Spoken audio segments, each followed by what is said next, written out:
Aprendiendo a formar palabras, prefijos y sufijos. Hola chicos, ¿sabían que podemos formar palabras nuevas a partir de agregar una sílaba o un grupo de sílabas a una palabra, modificando así su significado original? Veamos algunos ejemplos. Los prefijos. Cuando escribimos una sílaba o grupo de sílabas antes de la raíz de una palabra, las mismas se denominan prefijos. A su vez, pueden tener diferentes significados.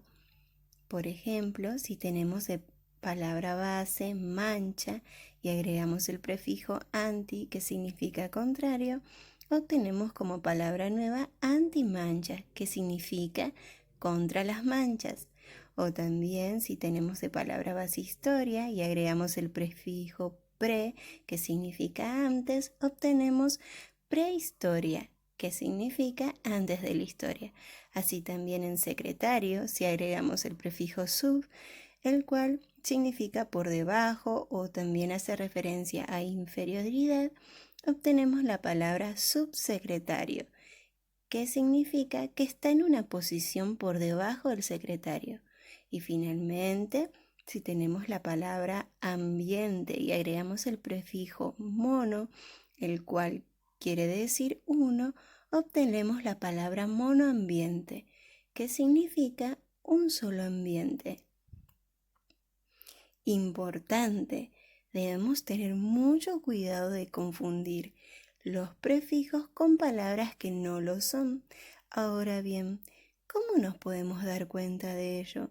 Una de las formas de hacerlo es quitando el prefijo a la palabra y comprobar si sigue teniendo significado.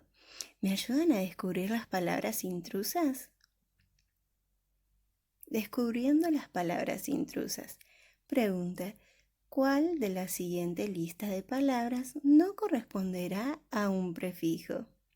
Deshacer, vicepresidente o antiguo. Utilicemos la estrategia mencionada anteriormente. Si tenemos la palabra deshacer y quitamos el prefijo des, nos queda la palabra hacer, que significa realizar una actividad. Ahora, si tenemos la palabra vicepresidente y le quitamos el prefijo vice, queda la palabra presidente, la cual significa una persona que dirige un gobierno.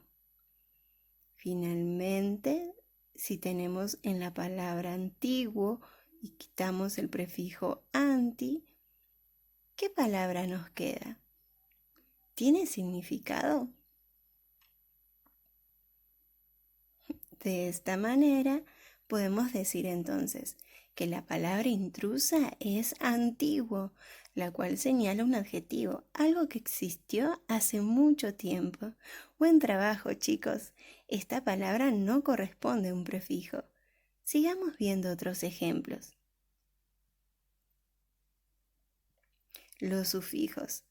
Ahora bien, cuando agregamos una sílaba o un grupo de sílabas después de la raíz de una palabra, es decir, al final, estas se denominan sufijos. También pueden ser de diversas clases. Por ejemplo, si tenemos como palabra base casa y agregamos el sufijo ita, que es de clase diminutivo, los cuales se caracterizan por disminuir el significado de una palabra, obtenemos como palabra nueva casita. En el caso de bueno, si agregamos el sufijo aso, el cual es de carácter aumentativo, es decir, aumenta el significado de una palabra, obtenemos como palabra nueva buenazo. También en el caso de pueblo, si agregamos el sufijo ucho, que es de carácter despectivo, el cual indica inferioridad, obtenemos como palabra nueva pueblucho. Los sufijos, además, pueden designar ambientes u oficios, como lo es en el caso de dor y ero. Por ejemplo, leña, leñador, reloj, relojero. Y finalmente, como último ejemplo, Tenemos el sufijo al, el cual se utiliza para indicar lugar de pertenencia, agrupación, entre otros. Por ejemplo, provincia, provincial. Excelente, chicos. Llegó el momento de poner en práctica lo aprendido. Manos a la obra, a seguir avanzando. Nos veremos en nuestro próximo video para continuar aprendiendo juntos. Cariños, señorita Mayra.